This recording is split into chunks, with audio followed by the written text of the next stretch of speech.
insonda qanaqadir muammo bo'lsa, tanasida, qayerdadir muammo bor. O'sha muammo signal bo'lib keladi. Qanaqadir ham g'ayritabiiy tuyulishi mumkin-da. Ya'ni davlat qo'llanmayaptimi, demak u bir gapi bormi degan bir o'yga borib qolishi mumkin-da, bilmaydigan odam. Tanada bir go'sht borki, u kasallansa, tana kasal bo'ladi. U sog'aysa, tana sog'ayadi degan. Hijomani o'zi bilamizki, oladigan kunlari bo'ladi, to'g'rimi? O'zi birinchi tavsiya qilinadigan narsa och qorinda kelishi kerak bo'ladi. Buni noto'g'ri hijoma qilinganligi yo boshqa narsani emas, u bemor qondan qo'rqadigan. Payg'ambar alayhissalomga farishtalar aytadiki, ummatingizga hijomani tavsiya qiling.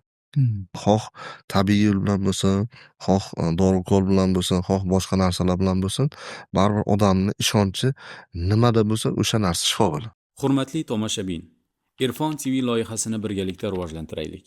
Agar ko'rsatuvimiz sizga manzur bo'lsa, like, ya'ni yoqti tugmasini bosib, qo'llab-quvvatlang. Sahifamizga obuna bo'ling, ushbu foydali videoni yaqinlaringizga ulashing va albatta o'z fikringizni izohlarda yozib qoldiring. Sizning e'tiboringiz va qo'llab-quvvatlashingiz bizni yanada ko'proq foydali va ilhom beruvchi loyihalar qilishga undaydi. Irfon TV bilan ilmu ma'rifat sari birga yuring. Assalomu alaykum, hurmatli Irfon TV muxlislari. Bugun bizda noodatiy suhbat. Suhbatimiz tabobat ilmi haqida. Ota-bobolarimiz ko'p asrlardan beri foydalanib kelayotgan, o'zlarini dardlariga, kasalliklariga malham bo'lib kelayotgan hijoma haqida guringlashamiz. Suhbatimizning mehmoni Obidjon aka. Assalomu alaykum Obidjon aka. Xush kelibsiz. Assalomu alaykum va alaykum assalom va rahmatulloh. Yaxshimisiz? Rahmat, o'z yaxshimisiz? Alhamdulillah. Charchamayapsizmi? Rahmat. Yaxshimisiz? Rahmat, alhamdulillah. Yo'llarda qiynalmaysiz. Rahmat. Obidjon aka, mana bugun mavzuyimiz hijoma haqida. Avvalo o'zingiz haqingizda bir qisqacha gapirib bersangiz. O'zim haqimda gapiradigan bo'lsam, 1991-yilda Buxoro viloyati Obkin tumanida O'rtaxon oilasida tug'ilganmiz. Otamiz kasblari oshpaz bo'lgan. Biz ham shu maktab bitirib, tadbirkorlik, shunga o'xshagan narsalar bilan shug'ullanib kelib yuribmiz. Otangiz oshpaz bo'lgan bo'lsa, hijomaga qanday kirib qolgansiz degan savol turadi. Bunga hijomaga kirib kelganimiz sababi bir hadis eshitib qolganman. Payg'ambar alayhissalomdan sahih hadis bor. Hijomachi naqadar Allohni suygan bandasi. U tanani yengillashtiradi, ko'zni ravshan qiladi deganlar. Shu narsa juda menga qattiq ta'sir qilgan. Keyin haqiqatan ham o'zim birinchi bundan bir 10 yilcha oldinmi shunaqa hijoma olgan paytim o'zimga mana shu hadisni nima deydi, haqiqatini sezganim uchun juda boshqacha bo'lganman. Keyin buni o'zim o'rganish ishtiyoqida shu muhabbat qilib o'rganganmiz. Yaxshi, men ota kasb deb o'ylabman-da. Odatda endi menimcha hozir ko'pchilik ota kasb emas, shu hadisga amal qilish niyatida ko'pchilik shu anaqa sohaga kirsa kerak, shu yo'nalishga. Shunaqa deyish mumkin. Bir tomondan shunaqa, kim menimcha aksariyat o'sha hijomachilar shu hadisni biladi va shu hadisga binoan shu hadisga muhabbati bilan shu ishni boshlagan. Lekin hozirgi kunda pul uchun, qanaqadir mo'maygina daromad uchun qiladiganlar ham yo'q emas. Mavzu bu savolga alohida to'xtalib o'tamiz. O'zi hijomaning tarixiga bir nazar solsak-da, tarixi qayerga boradi?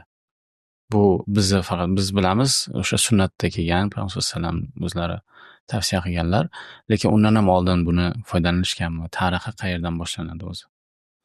Buni tarixi o'sha Alloh taolo insoniyatni yaratgandan keyin uni moddiy jihatdan ham, o'sha ma'naviy jihatdan ham, hattoki jasadini, shifosini ham birga yaratgan bo'ladi. O'sha Odam alayhissalomdan beri bu o'sha qadim tabobat hisoblanadi.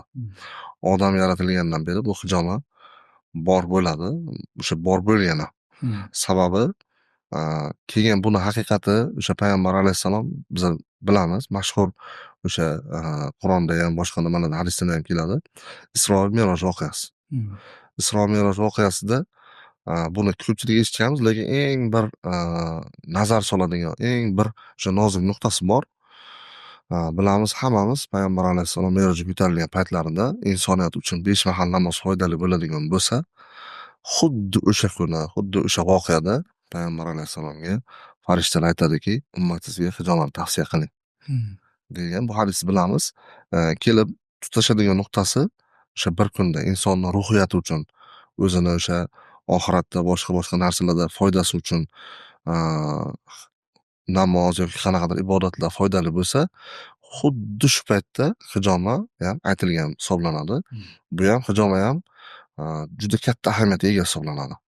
Chunki bir paytda ikkalasi bo'lganligi uchun insonni ruhiyati uchun, insonni ruhiy olami uchun ibodat, boshqa narsalar qanchalik muhim bo'ladigan bo'lsa, insonni tanasi uchun hijoma shunchalik muhim hisoblanadi.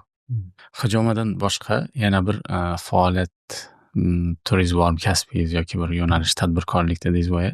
Yana qo'shimcha qanaqadir ham ishlar bilan shug'ullanasizmi? Hijomadan tashqari ishlab chiqarish bilan shug'ullanamiz. Qora sidana yog'i ishlab chiqaramiz. Keyin dorilar, kristal hindi, mana shunaqa narsalar bilan ishlab chiqaramiz. Shu narsalar baribir bu hijomaga bog'liq bo'ladi. Keyin yana turizm sohasiga aloqamiz bor. Biroz shu sohaga ham ishlab turamiz. Shunaqa. O'zi bu hijomaga mana bildik, o'zingiz qiziqib o'sha hadisga amal qilgan. Qayerda o'rgangansiz? Kimlardan o'rgangansiz? Hijomani avval o'sha Rossiyada, keyin Turkiyada borib sertifikat olganmiz, o'qiganmiz, qiziqqanmiz. O'sha kim zo'r hijoma qiladi, masalan, dunyo bo'yicha xalqaro sertifikatga ega o'sha odamlarni topib, borib hijoma kurslariga qatnashib, o'qib, o'rganib, ulardan o'sha sertifikatlarni olib kelganmiz va Toshkentda ham, o'zimiz O'zbekistonda ham ustozlarimiz bor. Katta ustozlarimiz bor. Ulardan ta'lim olib, haligacha ustoz shogird an'anasi bo'yicha ishlab, ishimizni davom ettirib kelamiz. Hijoma bilamiz, bu banka orqali qilinadi. Uni turlari bormi? Hijomani turlari bor. Quruq hijoma deyiladi hozirgi kunda, lekin ko'pchilik undan foydalanmaydi hozir. Faqat aksariyat odamlar o'sha qon chiqaradigan nimaga o'tadi. O'zi hijomani ma'nosi ham so'rish, emish degan ma'nosini bildiradi. Maxsus o'sha moslama orqali tanaga qo'yilgandan keyin uni vazifasi so'rish hisoblanadi. Yosh bola onasini ko'kragini qanaqa emadigan bo'lsa, xuddi hijomani ham ma'nosi shunaqa. So'rish, emish hisoblanadi. Hozirgi kunda masalan peshonadan chertma hijomalar deyishadi, lekin ular aslida hijoma emas. Shunchaki qon bo'shatish deyiladi. Haqiqiy hijomani vazifasi to'g'ri keladigan o'sha filtrlarga to'g'ri keladigan narsa qo'yib, o'sha vakuum orqali so'rib olinadigan, so'rib qon olib tashlanadigan narsaga hijoma deyiladi. Mana o'zingiz boya o'zaro suhbatimizda aytdingiz, ya'ni 2000 dan ziyod shu bemorlarga muolaja o'tkazgansiz. O'shalarning ichida bir qiziqarli voqealar bo'lganmi? Ya'ni esda qolarli. Endi bir xil bo'ladi-yu muolajasi, lekin qanaqadir ham bir voqea bo'lganmi? Chunki voqea o'sha tomoshabinlarga ko'proq esda qoladi, bir ta'sir qiladi-da. Yaxshi voqealar bo'lgan. Endi yaxshi deb bo'lmaydi, qiziqarli voqealar bo'lgan. O'zimizda ham bir qancha shogirdlarimiz bor. Endi buni qanaqa kulib eslash kerakmi, qanaqa eslash kerak bilmadim. Shom paytida o'sha bemor kelib qolganda, hijoma qilishga to'g'ri kelib qolgan. Shogirdlar aytishgan menga, shomni bemalol o'qib kelavering, biz o'zimiz hijoma qilib qo'yamiz deyishganda, bo'pti deb chiqib ketganman. Shomdan kelsam, bemor yerda yotgan holati hushdan ketgan. Buni noto'g'ri hijoma qilinganligi yo boshqa narsalar emas, u bemor qondan qo'rqar ekan. O'zini qonini o'ziga ko'rsatishgan shogirdlar, shunga qondan ko'rib hushdan ketib qolgan. Shunaqa holatlar bo'lgan, shunaqa holatlar. Keyin biz ham masalan, endi o'zim yosh bo'lishimga qaramay, ko'p holatlarda bemorlar keladi. Har xil vaziyatlar bilan, har xil muammolar bilan, har xil o'sha kasalliklar bilan kelishadi. Yaqinda bitta shunaqa holat bo'ldiki, yaqinda emas, men doim takrorlayman. Birinchi o'sha kelgan bemorlarga gaplashaman ular bilan. Ularni eshitaman, qani, nima, qayerda muammo, nima. Bir bemorimiz keldi bepushtlik bilan. Bepushtlik bilan o'sha muammosi bilan keldi. Xullas ko'rinmagan joyi qolmagan, bormagan joyi, dori-ukol, boshqa kim nima desa hammasini qilgan, hozirgacha qilib kelyapti. Kimdir aytibdi, hijoma qildirgin debdi. Keyin keldi. Gaplashib turdim. Biroz gaplashib turdim. Hali indamadim unga. Shunaqa bo'pti dedim, hijoma qilib qo'ydim. Hijomadan keyin ochildim dedi. Уже ancha negativlarim ketdi. Shu o'ylab yurgan qanaqadir ichimdagi bir yomon narsalar chiqib ketgandi. Yengil bo'ldim o'zimni. Yaxshi yengil his qildim dedi. Va biroz suhbatlashib qoldik hijomadan keyin. Keyin men aytdim, shifo dedim. Endi to'g'ri dedim, hijoma hamma narsaga shifo bo'ladi. Lekin bu ixlosga qaraydi. Ixlos, qanaqadir bir ishonchga, baribir har bitta kasallikni ishonch xalos qiladi. Xoh tabiiy yo'l bilan bo'lsin, xoh dori-ukol bilan bo'lsin, xoh boshqa narsalar bilan bo'lsin, baribir odamni ishonchi nimada bo'lsa o'sha narsa shifo bo'ladi. Gaplashib turdikda, keyin u odam o'zi oldin namoz o'qirgan, tashlab qo'ygan. Xullas, odatida kamchiliklari bor, boshqa narsalari bor. Keyin men aytdim, aka dedim, shifoni dedim, ha deb dedim, yo dori-ukoldan, yo qanaqadir bir hijomadan, yo zulukdan, yo tabiiy bu narsalarni qidirish yaxshi dedim. Lekin balkim shifo, balkim o'sha sizdagi misol uchun xohishingiz, istagingiz, dardingizga davo kimnidir o'sha qalbida bo'lishi mumkin. Kimnidir xursandchiligida bo'lishi mumkin. Yo kimnidir ota-onangiz roziligida bo'lishi mumkin. Yo qaysidir odamlar bilan masalan muomalada qayerdadir biz xato qilib qo'yganmiz. Kimnidir xafa qilib qo'yganmiz. Yo kimnidir qanaqadir bir holatda ranjitib qo'yganmiz, haqqini yeganmiz. Boshqa shunaqa holatlar. Shuni eslab yoki o'zimizni bir qanaqadir bir yaqin qarindoshimiz nimagadir muhtoj, o'shanga e'tibor bermayapmiz. Baribir bu shifoni mana shunaqa narsalardan ba'zan izlash kerak. To'g'ri, endi har doim emas, lekin Alloh taolo baribir shunaqangi bir nima deydi, holatda bo'lar ekanki, shifoni o'shalarda yashirib qo'yadi.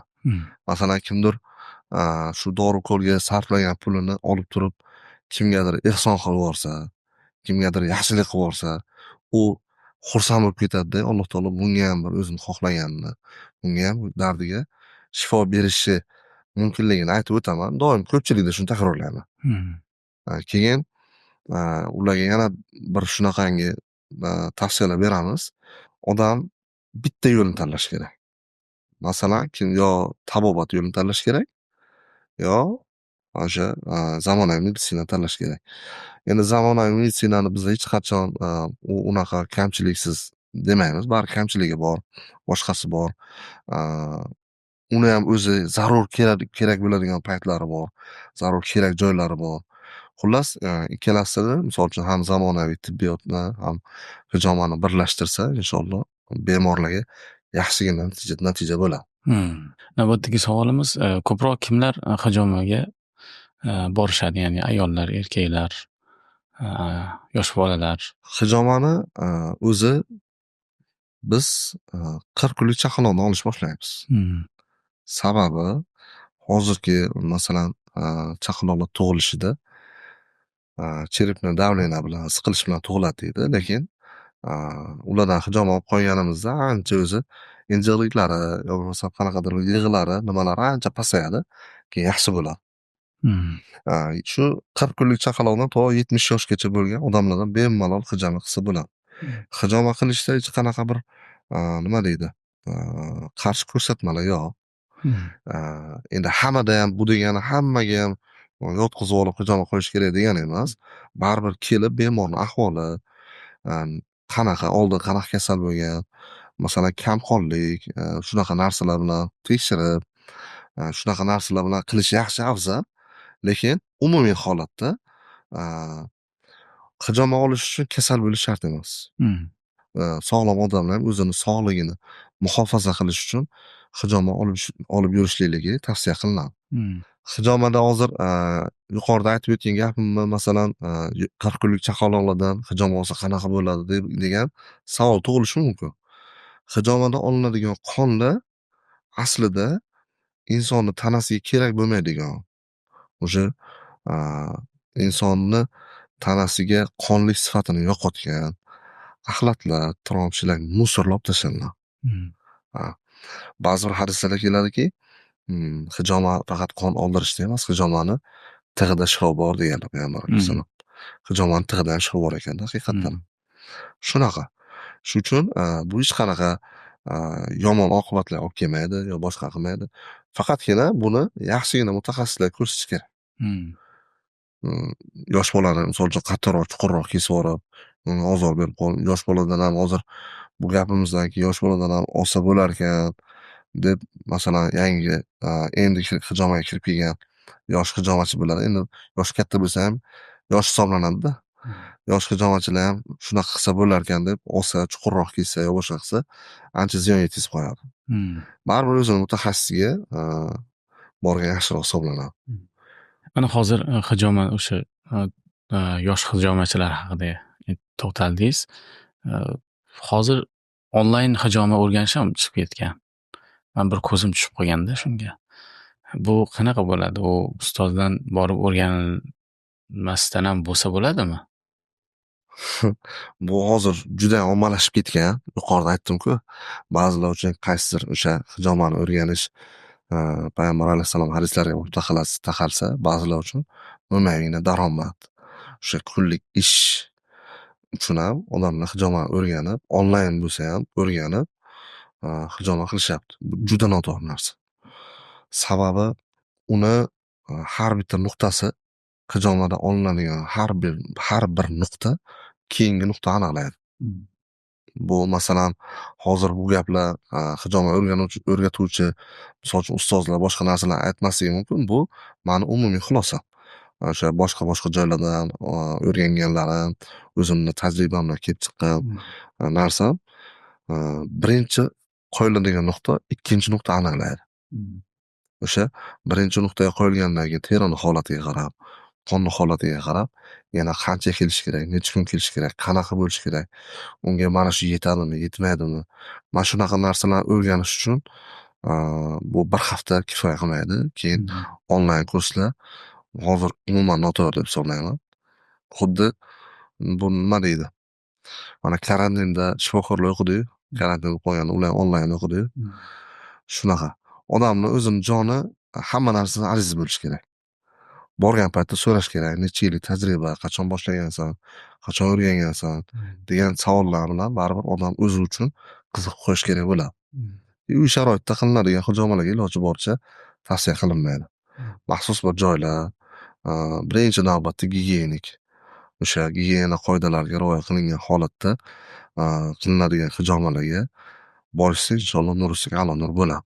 Yaxshigina odam shifo topib, ham ma'naviy, ham ruhiy, ham moddiy shifo topib keladi. O'zi savolimiz bor edi, ya'ni hijomani hamma ham o'rganib, hamma qilsa bo'ladimi? Yoki uni ma'lum bir odamlar qilish kerakmi degan savol bor edi. O'shani batafsilroq bir Endi hozir shu haqida gapiradigan bo'lsa, bitta holat bo'lgan. Men o'qib yurgan paytlarimizda biz bilan bir nechta bolalar bor edi. Hijoma qilgan paytda bemor keladi.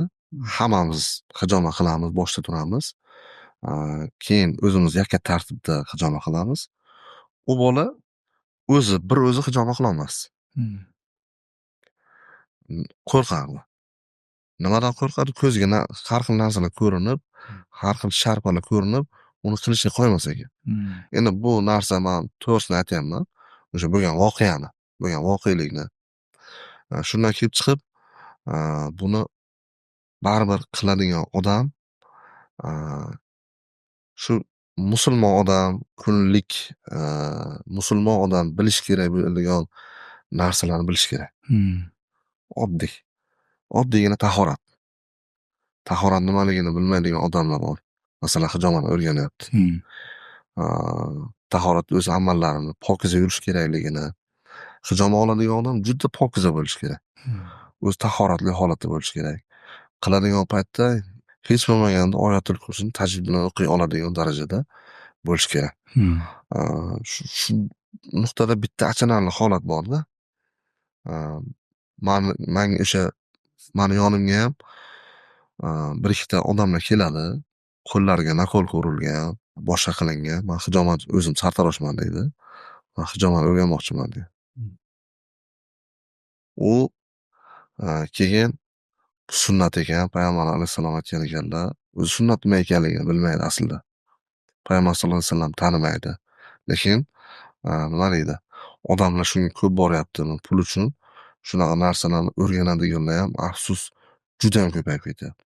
Yana bitta narsasi borki, o'zi hijomat o'rgangan odam o'sha diniy narsani, o'sha diniy holatni niqob qilib oladi. Masalan, uzun soqol qo'yib oladi. Keyin har bitta gapida mashalloh, inshaalloh, subhanalloh, sunnat deb takrorlayveradi, boshqa qiladi. Yana soqollarni qo'yib oladi-da, keyin xuddi o'zini tashqi ko'rinishidan nima yasab oladi. O'zi hech qanaqa, misol uchun 6 kunda hijomatni o'rgangan, borgan, o'qigan, hozir yolg'onda ham sertifikat berib yuborishyapti pul uchun. Sertifikat olib keladi-da, soqol qo'yib oladi. Men deydi hijomatchiman deydi, unaqa bunaqa. Lekin aslini o'rgansangiz borib, o'sha nima deydi? O'sha mashhur gap borku, alifni kaltak deb yuradigan bolalar, yoshlar, mana shunaqa narsalar. Dinni niqob qilib olishyapti ko'pchilik.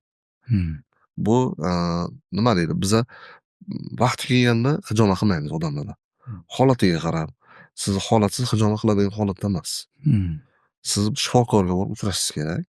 Keyin uni analizda topshirib kelishingiz kerak. Mana shunaqa. Qondan, masalan, gepatit B, C bo'lishi mumkin. Boshqa narsalar bo'lishi mumkin. Shunda analiz topshirishingiz kerak, keyin hijomat qilinadi degan tavsiyalar bilan biz hamma kelgan odamlarni keling yoting hijomat qilamiz demaymiz. Baribir xohlaymizmi, xohlamaymizmi, zamonaviy meditsinaga ishimiz tushadi. Usiz ajralib bo'lmaydi. Zamonaviy meditsina o'sha tibbiy nabaviydan, xalq tabobatidan ajralib bo'lmaydi. Ikkalasi baribir bitta narsa. Shunaqa. Mana o'sha yerda bir savol, o'sha nimaga zamonaviy tibbiyotda yoki foydalanadimi zamonaviy tibbiyotda hijomat? Zamonaviy tibbiyotda hijomatdan foydalanadi. Men o'zim bir necha yil xususiy klinikalarda ishlaganman. Oliy toifadagi o'sha shifokorlar ham o'zi ham hozir hijomat qilyapti. Ular tavsiya qilyapti, bu natijasini ko'ryapti lekin. Ular o'zi ham tavsiya qiladi olish kerakligini. Endi biz xususiy klinikalarga juda kam borganmiz. Endi hozir Toshkentda ko'p ko'ramiz.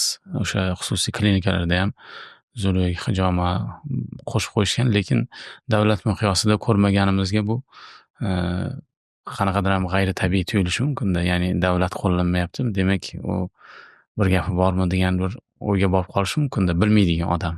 Hatto hadisni ham bilmaydigan, buni foydasini ham bilmaydigan, lekin o'sha hijomatni qanaqadir ham bir eskilik, hatto bobolarimizdan qolgan bir odatlar degan bir qarashlar ham bor-da. Shunaqa bor, lekin hali yuqorida aytib o'tdimki, insonni ixlosida shifo bo'ladi.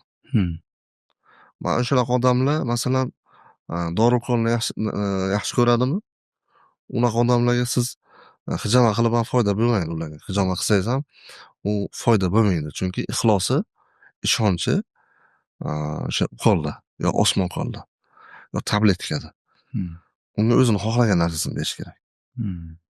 Shunaqa, kim xohlasa o'zi xohlagan narsasini bersangiz, inshaalloh shifo bo'ladi. Ba'zi odamlar bor, mana shu suvni ham mana shu menga shifo bo'ladi deb ichadi. Lekin inshaalloh mana shu suvdan shifo bo'ladi. Shunaqa. U odamning ichki ruhiyatiga bog'liq. Shunaqa. Keyin yana bir narsa bor-da. Payg'ambar sollallohu alayhi vasallamdan o'sha baribir hadislarda kelib taqalaveradi. Tanada bir go'sht borki, u kasallansa, tana kasal bo'ladi.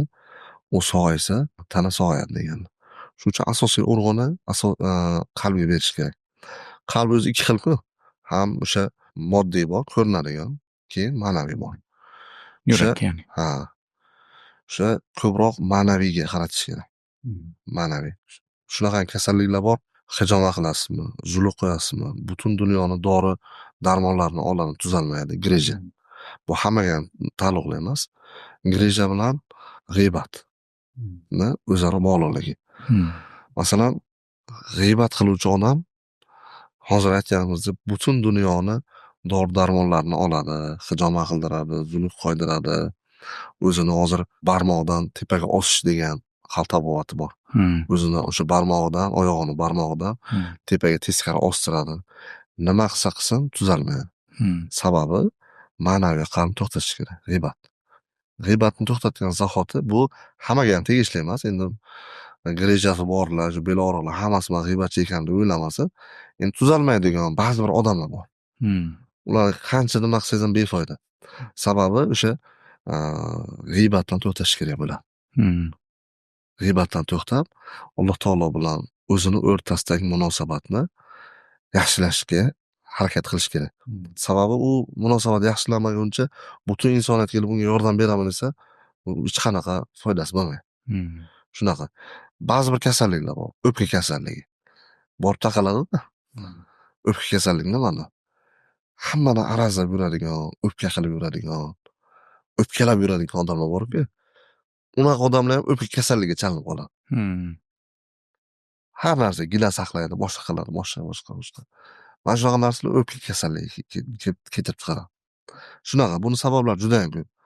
Endi buni asosan hozir inson o'zi, insonning mizoji bor-da. Inson bilamiz 4 ta unsurdan yaratilgan-ku. Bu narsalar borib o'sha narsalarga taqaladi baribir. Olov, suv, tuproq, havo. Mana shu. Insonni ko'rib turgan paytda, masalan, nima deydi? Qarab turib gapirishlardan u qanaqa unsurga moyil? Olovmi, tuproqmi, yo havomi? Mana shunaqa narsalar bilan ham davolash nimalari bor hozirgi kunda. Endi hozirgi kunda psixologik deydi, buni boshqa deydi, lekin haqiqatdan Alloh taolo o'zi 4 ta unsur bilan yaratgan mizoj deydi. Mizoj ilmi. Mizoj ilmi nima deydi? O'zgarib turadi odamlar. Ovqatlanishida, yurish-turishda, gapirishida, qarashlarida qanaqa mizoj ekanligini masalan bilib olsa bo'ladi. Keyin o'shanga qarab nimadan to'xtash kerak? Masalan, ba'zi odamlar bor, tez jahl qiladi. Ular olov unsurida ko'proq nima bo'ladi? Ularga sabr, ko'proq istig'for, tavba qilish nimasi tavsiya qilinadi.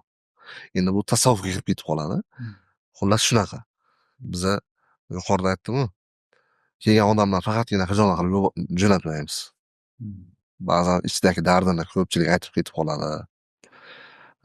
Ba'zi bir bemorlarimiz bor. Uzoq o'sha xuddi shunaqa suhbatga 1 soatlab suhbatlashamiz. Ancha yengil bo'ldim deydi, boshqa bo'ldim. Shu iloji boricha davoni insonni o'sha ruhiy holatiga, qalbiga qaratish kerak bo'ladi. Bundoq qaraganda hijoma ko'proq tanadan ko'ra ruhiy holatiga Hijoma shunchaki qon oldirish emas, u shu ilohiy tabobat desa ham mubolag'a bo'lmaydi. Shunaqa terminlar ham bor ekan. Men azizga qiziqib bir suhbatimizdan oldin internetda tiklab ko'ruvdim-da. O'zi hijoma nimalarga foyda? Ya'ni shularni sanab bersangiz. Hamma narsaga deb umumiy aytmaymiz, lekin aynan ko'proq nimalarga? Bizaga eng ko'p keladigan bemorlar gipertoniklar. Yuqori qon bosimi bilan muammosi borlar. Eng ko'p keladigan bemorlar grejasi borlar, bel og'rig'i. Eng ko'p keladigan bosh og'rig'i. Bosh og'rig'i bilan muammosi bor. Keyin varikoz, gemoroy, prostata, mana shunga o'xshagan narsalar juda ko'pchiliklar mana shu muammolar bilan murojaat qilishadi. Hijomani o'zi bilamizki, oladigan kunlari bo'ladi, to'g'ri? Ya'ni har kun olib bo'lmas ekan. O'sha aynan qaysi kunlarda olsa bo'ladi yoki qaysi oylarda olsa bo'ladi? Hijomani Payg'ambar sollallohu alayhi vasallam aytadilarki, kim qon oldirmoqchi bo'lsa, kim hijoma qildirmoqchi bo'lsa, hijriy oyni 17, 19, 21 kunlarini tanlasin. Sababi mana shu kunda insonni tanasidagi pastga yashirinib yotgan, teri ostida yashirinib yotgan kasalliklar teri yuzasiga chiqadi. Hijoma qilinganda 72 xil kasalliklarda. Ba'zi bir rivoyatlarda 96 xilmi shunaqa kasallikka shifo bo'ladi degan payg'ambar alayhissalom. Shuning uchun mana shu kunlar tavsiya qilinadi. Lekin hadis davomi bor. Bu bitta hadis, yana bitta hadisda kim hijoma qildirmoqchi bo'lsa dushanba, seshanba, payshanba kunlarini tanlasin degan hadislari ham bor. Va ko'pchilik keladi, hijoma qildirmoqchiman, shu eshitib qolgan hadisni oxirigacha eshitmagan. Chunki biz deyarli har kun ishlaymiz. Kim hijoma qildirmoqchi bo'lsa, mana shu kunlarga hijoma qildirsin. Agar ehtiyoj sezilsa, o'ziga zulm qilmasin degan. O'ziga zulm qilib qo'ymasin. Ya'niki, ehtiyoj sezilganda hijoma qildiraverish kerak. Ya'ni boshqa kunlar ham qildirsa bo'ladi. Boshqa kunlar ham bemalol hijoma qildirsa bo'ladi. Ehtiyojiga qarab. Hozir kunda men o'ylayman, ehtiyojsiz odam o'zi yo'q. Man sog'lomman, man zo'rman, man yaxshiman deydigan odamlarda o'zi 8 xil kasallik bo'ladi. Sanab chiqsangiz. Men kasalman deydigan odamlarda 30 dan oshiq kasalliklar chiqadi. U sanab beradi, bu deb ketadi.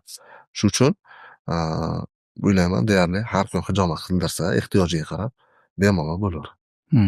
Keyingi savolimiz, hijoma zarar bo'lishi mumkinmi? Hijoma to'q qorinda dard bo'ladi.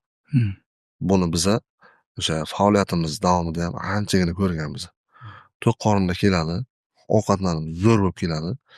Hijoma qilgan paytda haqiqatdan ham ko'ngil aynishi, hattoki hushdan ketish holatlarigacha bor. Hijoma qildiruvchi odam asosan och qorinda bo'lishi kerak. Shu tavsiya qilinadi. Hijoma oldirishdan oldin o'zi birinchi tavsiya qilinadigan narsa och qorinda kelishi kerak bo'ladi. Mana shu. O'zingiz ham hijoma qildirib turasizmi? Hijoma qilib turaman. Bitta narsani aytib o'taman hozir vaqtdan foydalanib. Odatda bu savolni berishimni mana sartaroshlar soch olishadi, to'g'rimi? Sartaroshlar ham soch oldiradimi degan odam o'ylanib qoladi yoki bo'lmasa shifokorlar. O'zi shifokor har doim bemorlarni davolab yuradi, o'zi ham kasal bo'larmikan degan xayolga borib qoladi odam. Shunaqa olib turamiz o'zimiz. Deyarli o'sha kunlarga moslab, o'sha aynan o'sha hijriy oyna 17, 19, 21 kunlariga o'sha borib oldirib turamiz o'zimizdan. Karantin bo'ldi-yu, karantinda. Shunaqa holat bo'ldi. Biza o'sha paytda hijoma qildim. O'zim ham koronavirus bo'ldim. Birinchi o'zim yuqtirdim uydan. Keyin eng qizig'i hijoma qildim o'zimdan. Mana shu o'zimdan o'tgan voqealar, o'zim boshimdan o'tkazganman shuni. Bir dona parastamol ichmadim. Bir dona tabletka, isitmani tushiruvchi yo qanaqadir bir quvvat beruvchi, bir dona tabletka ichmadik. Hijoma, zuluk, keyin shifo o'zi oddiy narsa-da. Biza shifoni murakkab narsalardan qidiramiz. Shifo oddiy narsada bo'ladi, arzon narsada bo'ladi. Piyozni olib qirg'ichdan o'tkazib, suvni bitta ishdan shu bilan o'tib ketdi. Piyoz suvi bilan shifo topganmiz. Oddiy, lekin uni ichish qiyin-da. U paytda koronavirusda ta'm bilish, hid bilish umuman yo'qolgan. Hattoki piyoz suvini ichgan paytda u nimani ichdi, men farqiga ham bormagan. Odam sezmaydigan darajada bo'lib qolgan. Umuman endi bu holatni keyin mana shu holatni uydagilar koronavirus bo'ldi. Uydagilar ham xuddi shu holat. Piyoz suvi, chesnok, hijoma bo'ldi. Mana shu narsa bilan karantindan chiqib ketdik. Alhamdulillah. Shu narsa shifo bo'ldi. Yaxshi. Boya aytib o'tdingiz, ya'ni och holatda borish kerak dedingiz. Ya'ni qanaqa tavsiyalar beriladi? Umuman hali birinchi marta borayotgan odam uchun, hijoma qildirmoqchi bo'lgan odam uchun birinchi marta. Birinchi marta hijomaga kelayotgan odamlarga tavsiya qilinadiki, o'zi deyarli hali ko'pchilik hijoma olmagan. Hamma o'zi birinchi marta hijoma olyapti hozirgi kunda. Shu keladi, ko'ramiz. Eng birinchi talab qo'yiladigan narsa ochiqxonaga kelish kerak bo'ladi. Shu. Boshqa hech qanaqa talab qo'yilmaydi yo qanaqadir bir tayyorgarlik ko'rib, unaqa narsa kerak, hech qanaqa kerak emas. O'zi kelish kerak bo'ladi. Keyin ixlos qilish kerak bo'ladi. O'zi xohlash kerak bo'ladi. Mana shu narsadan shifo topaman deb, o'sha xolis niyat bilan kelish kerak bo'ladi. Shunaqa. Ya'ni shifo oddiylikda dedingiz, shifo haqiqatan oddiylikda, lekin o'sha inson odamlar nima reklama ko'p bo'lsa o'shanga ko'rib miyaga tushib qoladi. Ya'ni televideniya bo'ladimi yoki ko'chaga chiqsangiz ham bannerlarda har xil ijtimoiy tarmoq deysizmi, YouTube deysizmi, hamma joyda reklama faqat o'sha dorilarni chiroyli qilib o'rab, korobkalarda chiroyli qilib ko'rsatishgani uchun odamlar o'shanga boradi-da. Ukol dori deymizmi? Mana sekin-sekin odamlar tushunyapti. Qancha ukol dori, qancha nima deydi, dardga shifo topilsa, yana shunchalik kasalliklar kelib chiqyapti-da. Oldin ota-bobolarimiz misol uchun aytishadi, juda kam kasal bo'lishgan, bunaqa kasalliklar ko'p bo'lmagan. Ya'ni bu o'shani sababi o'sha reklamasi kam bo'lgandami ekan deb o'ylab qolyapman-da. Alloh taolo insonda immunitet tizim degan narsa bor-ku. Immunitet tizim degan narsa bor. Bu shunaqangi narsaki, masalan, oddiygina bosh og'rig'i. Hozir bosh og'rigan odam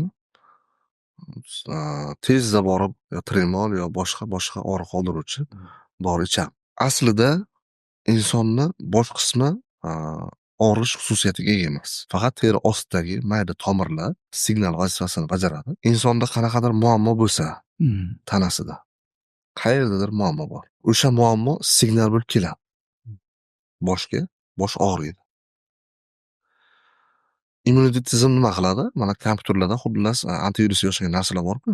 Alloh taolo odamni o'zini o'zi davolash xususiyatiga ega qilib yaratgan.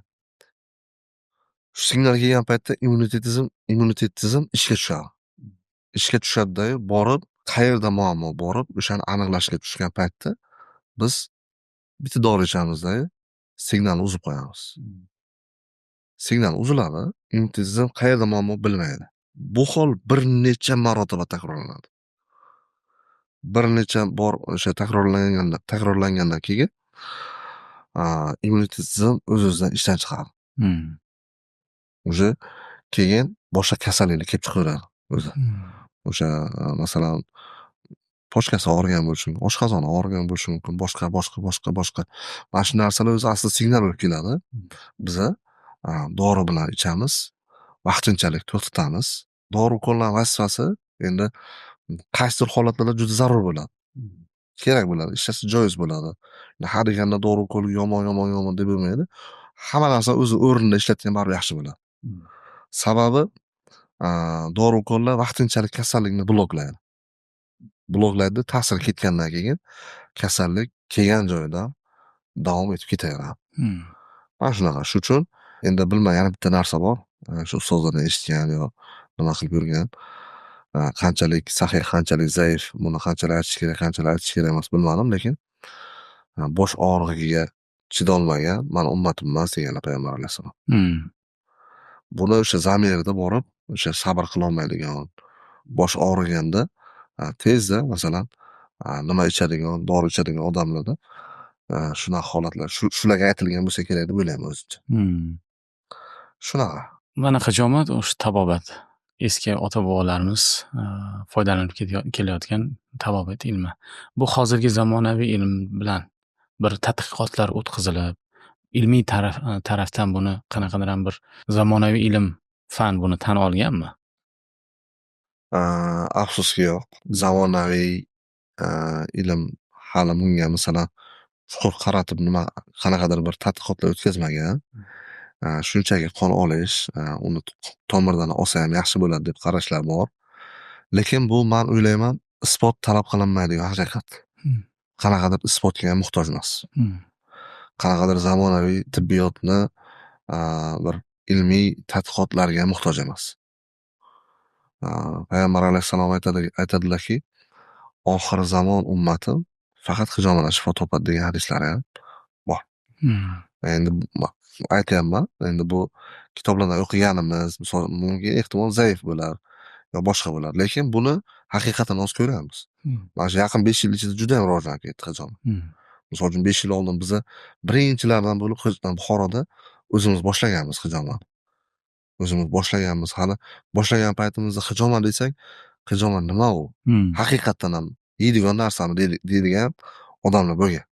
Hijomat nima degan paytda o'sha yeydigan narsami nima u degan odamlar bo'lgan. Alhamdulillah hozir hijomat nima ekanligini bilishiga ozgina bo'lsa ham hissamiz qo'shdik o'zimizni o'sha yashab turgan joyda. Sog'lom bo'lgan odam ham hijoma olsa bo'ladimi? Ha, bo'ladi. Albatta bo'ladi. Hijoma olish uchun aytdim, qanaqadir bir kasallik, qanaqadir muammo bilan borish shart emas. Sog'lom odam ham sog'ligini muhofaza qilishligi uchun hijoma qilish kerak bo'ladi. Mana hozir manual terapiyalar chiqib ketgan. Mana zuluk bor, to'g'rimi? O'shalarni bilan nima farqi bor? Solishtiradigan bo'lsak. Manual terapiya u massaj. Yo'q, ya'ni bilaman, ya'ni misol uchun ular ham mana shu narsalarga, grijaga, shu narsalarga deb reklama qilib, nimasi bor? Unaqa zo'r foydasi yo'q. Yaxshigina nima chiqarib bera olmaydi, lekin zuluk. Zuluk haqida to'xtaladigan bo'lsak, zuluk Allohning eng bir mo'jizaviy o'sha yaratgan, nima deydi, jonzoti deydimi, hasharot deydimi endi. Allohning bir yaratgan insoniyat uchun eng mo'jizaviy ne'mati. Sababi zulukda 270 dan oshiq tishi bo'ladi. 270 dan oshiq tishi bo'ladi. Har bitta tishidan alohida fermentlar ishlab chiqarib beradi. Eng qiziq nuqtasi, bir paytni o'zida sizga qo'ygan paytda sizni tanangizni analiz qilib boshqa narsa ferment ishlab chiqarib beradi. Menga qo'ygan paytda mani tanamga alohida ferment ishlab chiqarib beradi. Bizga hozir ma'lum mashhuri geparin bilan gerudin. Mana shunaqa fermentlar ishlab chiqarib beradi. Tabiiy geparin gerudin deb o'sha qon bosimi uchun ko'proq ishlatiladi. Mana bu nimalarda boshqa. Lekin gemoroyda, grijada, o'sha qon bosimini ko'tarilib ketishida, o'sha nima deydi, mana shunaqa kasallik, jiddiy kasalliklarga ham zulukdan, o'sha ibn juda qattiq ko'p ishlatib foydalangan. Shunaqa. Zuluk hijoma bilan zulukning farqi bor o'rtada. Hijoma nima deydigan bo'lsangiz, hijoma mana biz bilamiz, yillar davomida noto'g'ri ovqatlanib kelamiz. Bizda to'g'ri ovqatlanish yo'q. Yillar davomida noto'g'ri ovqatlanib kelamiz. Bu narsalar oshqozonga tushib, ma'lum bir miqdor chiqib ketadi. Qolgani qolib, kapillarga o'sha zaharli toksinlarga aylanib, kapillarning mayda qon tomirlariga o'sha so'lib chiqib ketadi. Hijoma qilgan paytda mana shunaqa narsalar chiqib ketadi. Toksinlar, tromblar, shlaglar, musorlar olib tashlanadi. Zuluk esa bu umuman boshqa, chuqurroq tomirda ishlaydi. O'zidan geparin gerudin mana shunaqa narsa ko'pchilik o'ylaydi, zuluk bilan men qon oldiraman deb o'ylaydi. Lekin unaqa qon olinmaydi zulukda. Sababi o'zini og'irligi qancha bo'ladigan bo'lsa, masalan, zuluklarning og'irligi 1,5 gram, 2 gram. O'zini og'irligidan 2 marta ko'p qon so'radi. Vazifasi o'zidan ferment ishlab chiqarib berish. Shu. Lekin haqiqiy qon oldirish nima deydi? U hijoma bo'ladi. Hijoma bilan zuluk bir-biriga juda bog'liq narsa. Juda bog'liq narsa. Sababi birinchi hijoma qilgandan keyin, inson tanasi toza bo'lgandan keyin, umumiy tozalangandan keyin zuluk qo'yilsa, o'zini o'sha fermentlari odamga juda yaxshi ta'sir qiladi. Mana shunaqa. Shunda hijoma bilan zulukni bir vaqt oldirsa bo'ladimi yoki navbat Yo'q, olish? vaqticha bo'lish kerak bo'ladi. Bir paytda oldirsa ham bo'ladi, lekin orada vaqt tashlagan afzal. Rahmat Obidjon aka. Juda ham kerakli ma'lumotlar bo'ldi. Oxirgi savollarimdan bittasi o'sha hijomani o'rganayotgan, endi boshlayotgan yoki o'rganmoqchi bo'lgan o'sha hijomachilarga qanaqa tavsiyangiz bor? Bu bo'lajak hijomachilargami? Bo'lajak hijomachilarga avvalambor niyat to'g'ri qilish kerak. Hamma narsa borib niyatga borib taqaladi. Yaxshi niyatda insoniyatga foydam tegsin, mana bir xalqqa xizmat qilishim kerak degan bir niyatda qilishsa, Xudo xolasa, qolgan moddiy tomonlarni o'ylamaslik kerak. Moddiy tomonni o'ylab, Alloh taolo o'zi to'lab qo'yadi. Qolgan moddiyatini, boshqa o'zini hojatlarini hammasini to'ldirib qo'yadi. Birinchi o'rinda odam o'ziga nimani ravo ko'rsa, xuddi o'sha narsani qolganlarga ham ravo ko'rib, to'g'ri niyatda, xolis niyatda o'sha xizmat qilishni niyat qilish kerak. Mhm. Shu tavsiyamiz. Obidjon aka, Xursandman. sizga rahmat. Alloh rozi bo'lsin sizdan. Astag'firulloh. Amin ajmain.